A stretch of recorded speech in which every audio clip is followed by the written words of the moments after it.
जैसे कि आप तो बड़े सीनियर नेता के रूप में रहे कानपुर में, तो बहुत सारे लोग आशीर्वाद लेने भी आते हैं। तो आपने कभी किसी को आशीर्वाद दिया, या मतलब किसी की सहायता करी हो टिकट दिलाने में या उसको बनवाने में, विधायक या सांसद? अरे बहुत की, मैं आपको क्या बताऊं, जो हमारे राष्ट्रपति रहे हैं रामनाथ कोविंद जी, हाँ हाँ। वो 1991 का लोकसभा इलेक्शन हार गए थे। जी।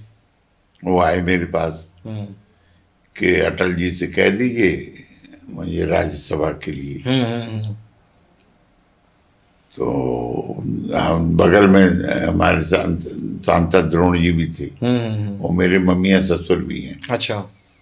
हमने मामा जी से पूछा ये आए क्या करना है? बोले भाई अनुसूचित के हैं, पढ़े लिखे हैं, कह दो। और अटल जी से मेरा ऐसे ही संबंध था कि जैसे बता दिया हमारे पारिवारिक संबंध। तो हमने कहा, तो उन्होंने कहा भाई उनसे कहो संघ से करवाएं। तो मैंने उनसे कह दिया, यहाँ रामाशीष जी संघ का काम देखते थे, तब विभाग प्रचारक थे। कह दिया उनको, वो राज्यसभा चले गए थे। तो ये जो राज्यसभा मेंबर आपने बनाए, इसमें और भी बाकी तमाम, तो एक डॉक्टर सोमनाथ शुक्ला थे, तो उनको 1984 में लोकसभा का टिकट दिलवाया। यहाँ पे लोकसभा कैंडिडेट के लिए चुनाव लड़े थे। हमने माननीय द्रोण जी को लोकसभा का टिकट दिलवाया, मेयर का भी दिलवाया। तो मेयर से जो है याद आया, हाँ, मेयर से याद आया दो किस्सों पे और थोड़ी जो है वार्तालाप करनी है आपसे। एक तो जो है अभी जो करंट मेयर है, तो इस बार आप किसी और को, मतलब फैमिली में किसी को दिलाना चाह रहे थे या किसी और को सहयोग दे रहे थे? मैंने कह दिया मैं कभी किसी फैमिली को तो प्रपोज ही नहीं करता। प्रपोज नहीं करते हैं? वो हमारी फैमिली चूंकि संघ की फैमिली है, मेरी बात समझ ली। ये बात आप सही कह रहे हैं कि संघ के लोग अपनी फैमिली को कभी नहीं रिप्रेजेंट करते हैं। इस तो बात से मैं सहमत हूँ आपकी। तो वो संघ अगर कोई निर्णय करता है तो संघ कर देता है, उसमें हम कुछ नहीं बोलते, लेकिन हम किसी के लिए नहीं कहते। ठीक बात। तो जब अभी जब प्रमला पांडे जी लड़ी मेयर का चुनाव, उस समय कोई मीटिंग रही आपकी, कोई बैठक थी, विकास बैठक थी, तो उसमें आप भी नहीं गए थे और भोले जी भी नहीं गए थे, उसका क्या रीजन था? वो बड़ा चर्चित रहा था मामला, इसलिए पूछा है। नहीं, वो चर्चित आप जाने दीजिए। मेरा स्टैंड हमेशा जो रहता है, उनको बैठक बुलाने का कोई अधिकार प्राप्त नहीं है। संवैधानिक दृष्टि से विधानसभा अध्यक्ष होने के नाते जी, वो कोई विधानसभा सचिवालय के बाहर अपनी विधानसभा नहीं चला सकते हैं। ये महाना जी के लिए कह रहे हैं।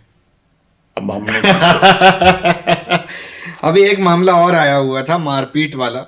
एक कुछ सरदार जी थे, एक पार्षद ने बहुत उनको मारपीट कर दी थी।